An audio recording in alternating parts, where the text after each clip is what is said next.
Hello बच्चों, कैसे हैं आप सभी। उम्मीद करती हूँ आप सभी बहुत ही अच्छे होंगे और अपनी पढ़ाई पर भी अच्छे से ध्यान दे रहे होंगे। तो आइए बच्चों, हिंदी व्याकरण में अपना ज्ञान बढ़ाते हैं और शुरू करते हैं हमारा अगला अध्याय, जिसका नाम है लिंग, जिसे हम जेंडर भी कहते हैं। पढ़िए और समझिए, बताइए आप हैं, आप क्या हैं, पुल्लिंग है या स्त्रीलिंग है। तो आप इसमें टिक लगाएंगे। आपके पिताजी क्या है, पुल्लिंग है या स्त्रीलिंग है। अब पिताजी तो पुल्लिंग ही होते हैं। आपकी माताजी क्या है, वो स्त्रीलिंग है। पाठ प्रवेश कर लेते हैं बच्चों। संज्ञा शब्द के जिस रूप से उसके पुरुष या स्त्री होने का बोध होता है उन्हें लिंग कहते हैं। जैसे राजा रानी के साथ शिकार पर गया, जंगल में उन्हें हिरन हिरनी का जोड़ा दिखाई पड़ा। राजा ने हिरन पर जैसे ही निशाना साधा, रानी ने राजा से कहा, किसी भी जीव को मारना पाप है। उपयुक्त वाक्यों में रंगीन छपे शब्द राजा व हिरन पुरुष जाति का बोध करा रहे हैं तथा रानी व हिरनी स्त्री जाति के शब्दों का बोध करा रहे हैं। वे शब्द जिनसे किसी संज्ञा या सर्वनाम के पुरुष या स्त्री जाति का बोध होता है उसे लिंग कहते हैं। अब आते हैं लिंग के भेद पर। हिंदी में लिंग दो प्रकार के होते हैं, एक होता है पुल्लिंग और दूसरा होता है स्त्रीलिंग। ठीक है। पुल्लिंग जिन संज्ञा शब्दों से पुरुष जाति का बोध होता है वे पुल्लिंग कहलाते हैं। जैसे पुरुष, राजा, नौकर, राम, लड़का, अध्यापक, मामा आदि। अब यहाँ पे चित्र की सहायता से भी समझ लेते हैं। दादाजी सैर पर जा रहे हैं, अध्यापक पढ़ा रहे हैं, रोहित पत्र लिख रहा है। ऊपर दिए गए वाक्यों में दादाजी, अध्यापक तथा रोहित शब्द पुरुष जाति का बोध करा रहे हैं। पुल्लिंग की पहचान। अब पुल्लिंग की पहचान कैसे होती है। निम्नलिखित शब्दों को पुल्लिंग माना जाता है, जैसे कि पर्वतों के नाम कौन कौन से हैं, हिमालय, नीलगिरी, कैलाश, शिवालिक आदि, ये पुल्लिंग कहलाते हैं।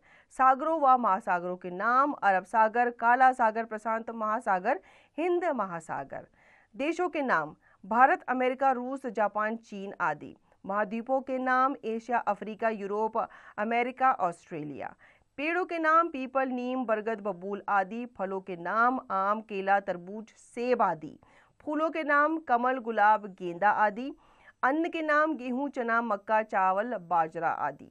रत्नों के नाम, हीरा, पुखराज, पन्ना, मोती, मणिक आदि। दिनों तथा महीनों के नाम, सोमवार, गुरुवार, जनवरी, मार्च, सितंबर आदि। वर्णमाला के अक्षर जैसे अ, आ, क, ख, ग, घ, च आदि। अपवाद ई तथा री। ग्रहों के नाम, बुध, शुक्र, राहु, केतु, चंद्रमा आदि। अपवाद पृथ्वी। धातुओं के नाम प्राय पुल्लिंग होते हैं, जैसे तांबा, पीतल, सोना, लोहा आदि। अपवाद चांदी।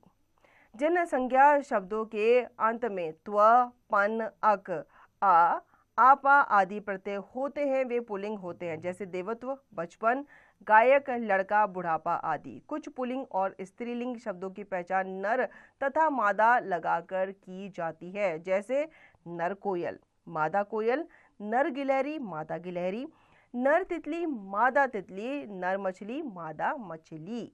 कुछ संज्ञा शब्द स्त्री तथा पुरुष दोनों के लिए प्रयोग किए जाते हैं, जैसे राष्ट्रपति, प्रधानमंत्री, कुलपति, डॉक्टर, इंजीनियर आदि। अब आते हैं स्त्रीलिंग। जिन शब्दों से स्त्री जाति का बोध होता है स्त्रीलिंग कहलाते हैं, जैसे लड़की, रश्मि, बहन, धाविका, चाची, मोरनी, चिट्ठी, गाय आदि।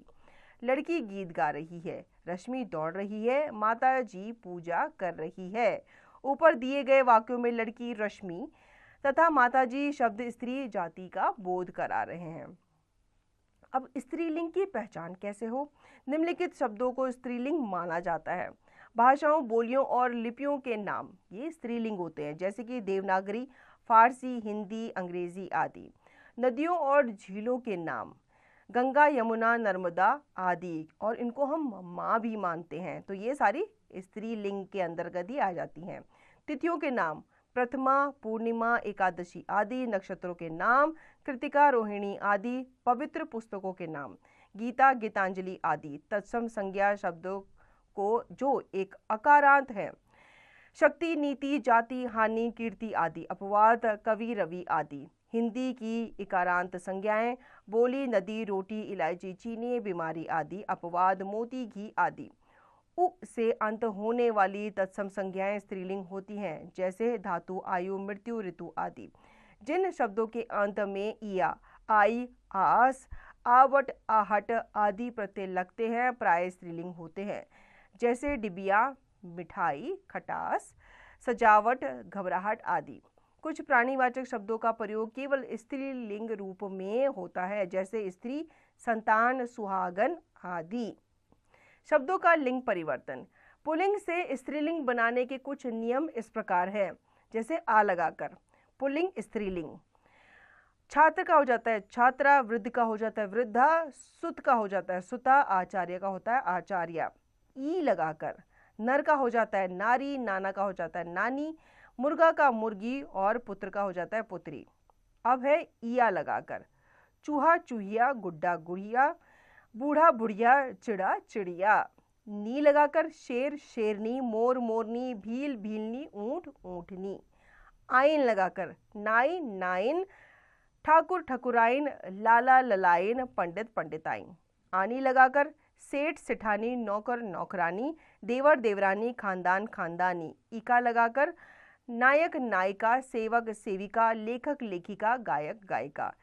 इन लगाकर सुनार, सुनारिन, माली, मालिन, लुहार, लुहारिन, कहार, कहारिन। इनी लगाकर हाथी, हथनी, हंस, हंसिनी। मती लगाकर श्रीमान, श्रीमती, आयुष्मान, आयुष्मती, बुद्धिमान, बुद्धिमती। वती लगाकर धनवान, धनवती, भाग्यवान, भाग्यवती, गुणवान, गुणवती। कुछ संज्ञा शब्द नियमों के अनुसार नहीं बदलते, लिंग बदलने पर वे भिन्न रूप ले लेते हैं, जैसे राजा का हो जाता है रानी, विद्वान का विदुषी, पिता का माता, बैल, गाय, भाई, बहन, अभिनेता, अभिनेत्री, सम्राट, सम्राज्ञी, साधु, साध्वी, वर, वधू, युवक, युवती। तो बच्चों इस पाठ में हमने सीखा स्त्री या पुरुष जाति का बोध कराने वाले शब्द लिंग कहलाते हैं। लिंग के दो भेद होते हैं, पुल्लिंग, स्त्रीलिंग। पेड़ों, दिनों, महीनों, ग्रहों तथा समूहों के नाम पुल्लिंग होते हैं। झीलों, नदियों, भाषाओं, लिपियों तथा तिथियों के नाम स्त्रीलिंग होते हैं। कुछ शब्द पुल्लिंग तथा स्त्रीलिंग दोनों में समान रहते हैं, जैसे प्रधानमंत्री, कुलपति आदि। अब इस पाठ में आपने क्या सीखा, ये इस अभ्यास कार्य के द्वारा जान लेते हैं। सोचकर बताइए, धाविका शब्द पुल्लिंग है या स्त्रीलिंग? तो ये क्या है? स्त्रीलिंग है। बुद्धिमान शब्द को स्त्रीलिंग शब्द में कैसे बदला जा सकता है? तो यहाँ पे हम बुद्धिमती बना करके इसको स्त्रीलिंग शब्द में बदलेंगे। देशों के नाम पुल्लिंग होते हैं या स्त्रीलिंग? बताइए बच्चों। अब लिखिए, दिए गए शब्दों के सही स्त्रीलिंग शब्द पर सही का निशान लगाइए। जैसे कि देव, देव का स्त्रीलिंग क्या होगा? देवत्व होगा, देवी होगा या देवता होगा? तो इसका सही स्त्रीलिंग होगा देवी, तो आप देवी पे टिक लगाएंगे। इसी प्रकार आप बाकी के पुल्लिंग शब्दों के सही स्त्रीलिंग शब्द पे टिक का निशान लगाएंगे। अगला, निम्नलिखित प्रश्नों के उत्तर दीजिए। लिंग किसे कहते हैं? तो ऐसे शब्द जो हमें स्त्री या पुरुष जाति का बोध कराते हैं वो लिंग कहलाते हैं। इसी प्रकार से आप बाकी प्रश्नों के उत्तर देंगे। हम बढ़ते हैं आगे। पुल्लिंग और स्त्रीलिंग शब्दों को छांटकर अलग अलग लिखिए। अब यहाँ पे आपको बॉक्स में पुल्लिंग और स्त्रीलिंग शब्द जो है वो मिक्स करके दिए गए हैं, तो आपको क्या करना है? अलग अलग करके लिखना है। जैसे हंस क्या है? पुल्लिंग है। पाठिका क्या है? स्त्रीलिंग है। इसी प्रकार से आप बाकी शब्द पढ़ेंगे ध्यान से और इनको अलग अलग करके लिखेंगे। चौथा, निम्नलिखित शब्दों के पुल्लिंग लिखिए। तो मोरनी का हो जाता है मोर, ठकुराइन का हो जाता है ठाकुर और लेखिका का हो जाता है लेखक। इसी प्रकार से आप बाकी स्त्रीलिंग शब्दों के पुल्लिंग शब्द लिखेंगे। पांचवा, रंगीन शब्दों के लिंग बदलकर वाक्य पुनः लिखिए। माता जी सो गई हैं, तो यहाँ पे माता जी की जगह हम क्या लिखेंगे? पिताजी, पिताजी सो गए हैं। आज मेरे गुड्डे की शादी है, तो हम लिखेंगे आज मेरी गुड़िया की शादी है। इसी प्रकार से आप बाकी जो रंगीन शब्द है इनका आप लिंग बदल के वाक्य पुनः लिखेंगे। आओ कुछ करके देखें। कुछ ऐसे शब्द लिखिए जो पुल्लिंग और स्त्रीलिंग दोनों के लिए समान रूप से प्रयोग किए जाते हैं। जैसे हमने पाठ में भी पढ़ा था, प्रधानमंत्री हो गया, राष्ट्रपति हो गया, कुलपति हो गया, ये सब पुल्लिंग और स्त्रीलिंग दोनों के लिए इस्तेमाल किए जाते हैं। तो आपको इनसे क्या करने हैं? इनके ऐसे शब्द, इनके वाक्य आपको बना करके यहाँ पे लिखने हैं। तो बच्चों आशा करती हूँ आपको ये अध्याय अच्छे से समझ में आ गया होगा। इस अध्याय को आप पुनः दोहराएंगे और इसका निरंतर अभ्यास आप करते रहेंगे।